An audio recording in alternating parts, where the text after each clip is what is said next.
Hello there everybody, it's Adam Bushnell, the author. Don't have Belle the dog with me today, but I do have my pet dragon who's down there, so that's alright. Thank you for joining me for Chapter 4 of Quests in Epica. So let's have a little recap what's happened so far. Emily has discovered a new pet called a squidcabbit at her school. She took it back home, but her friend and neighbour Don said she couldn't keep it and hurried it back to a place where it was dropped down into a hole and sealed with a rock. Why would he do that? What is that hole? Where does it go? Where is the squidcabbit now? Emily's mind is racing. She's distracted. She's arrived at school and walked straight into her teacher, Mrs. Hackingbottom. When she walked into her teacher, she spilt her teacher's coffee. Never a good idea. And so Chapter 4 is entitled Crime and Punishment. Let us find out what Mrs. Hackingbottom is going to say and do to Emily.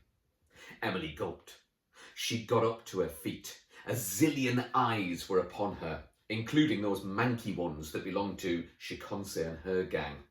Scanning the crowd around for her briefest moments, Emily then looked back to Mrs. Hackingbottom. "Sorry, miss," she mumbled. "Sorry?" hissed the teacher. "Sorry? Sorry won't bring back my double cream mochaccino, will it?" "No, miss."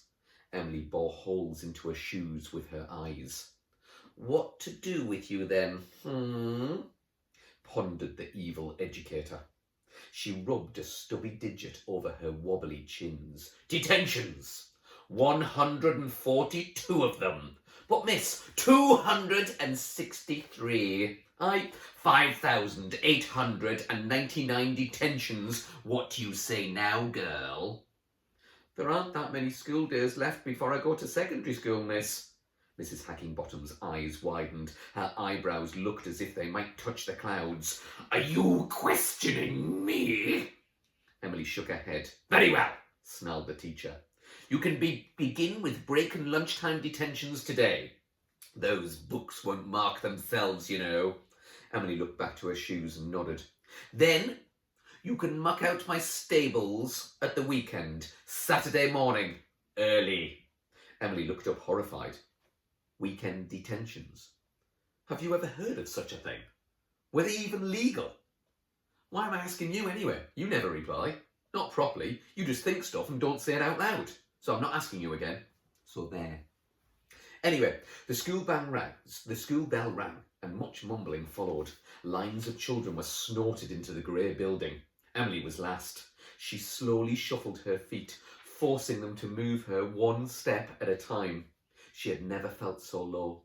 The day passed at an alarmingly snail-like pace. The detentions were long and boring. She marked books, sharpened pencils, and massaged Mrs. Hackingbottom's feet. Ugh. The last one wasn't boring, it was more revolting. The teacher's toes were white with blue veins meandering all over. Yellow calluses and grey hard skin made the feet feel like sandpaper.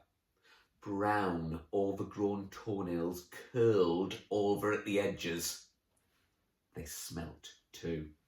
A clear, shimmering mist rose from each foot as the flat-soled shoes were kicked across the classroom. Emily had hidden her retching as best she could, but Mrs. Hackingbottom would never have heard her anyway. She kept grunting and snorting in pleasure as each foot was thoroughly rubbed. She sounded like a pig trying to sing. When school finally finished, Emily trudged home. It was Friday, but she did not thank Crunchy, or God, or anyone at all. She was as miserable as a frog in a blender. She was supposed to go to Don's for an hour after school, but she didn't. Emily went back into the woods and sat by the enormous green rock. She missed her squidcabbit, just like I miss Belle the dog. She only had a pet for mere moments, but she cherished every second of it. Stupid Don. Stupid Mrs. Hackingbottom. She would be spending the whole weekend mucking out dirty, horsey stables. Her teacher had given Emily the address at the end of school. "See you at 5 a.m. sharp." Great, the girl had sighed to herself. She watched her mum's bus pull up. Walking slowly over the road, her mum saw her and waved. "Why aren't you at Don's?" her mum asked. I wanted to surprise you, Emily replied. I thought I'd better carry your bags home. Oh, thanks, love, smiled her mum. How was school? Don't ask. The alarm screamed in the darkness the next morning. Emily slammed her hand onto the white box and the silence was lovely. She groaned and threw her legs over the side of her bed. She had told her mum that she was going to her friend's stables to learn how to horse ride. She had told her mum that she had to be out of the house early. She had told her mum that this new hobby would cost nothing. To Emily's mum, her daughter was exercising, being with friends, and not costing money. Her mum was happy. Emily was not. She cleaned her teeth, washed, brushed her hair, and was dressed in an old tracksuit and trainers in mere minutes. Then she was off to catch the bus to the other side of London, the leafier, posher side. The bus growled and rumbled its way across the city. Darkness was being replaced with light, and Emily managed to smile as she saw the rays of light stroke the city, gently caressing the walls and roofs. Eventually, she got off the bus and followed the map she had printed off the night before. Lower Bottom Stables were just a few minutes away, and Emily felt a lead lump in the pit of her stomach. This was not going to be a happy day. Oh, poor Emily, having to muck out the stables, but worse than that, Mrs. Hackingbottom's feet. I'm going to have nightmares. Having said that, why don't you draw a picture of Mrs. Hackingbottom's feet? See if you can remember all of that description that was included. Think about the smell, think about the texture, think about the appearance, and think about the sounds that Mrs. Hackingbottom was making, all the while Emily was retching as she rubbed the horrid teacher's feet. If you want to send me those pictures of Mrs. Hackingbottom's feet, that would be fantastic, I think. Anyway, what do you think's going to happen next? What is Mrs. Hackingbottom's stables? What on earth are they going to be like? What is the horse going to be like that Mrs. Hackingbottom has? Maybe this is a glimpse of hope in Emily's life.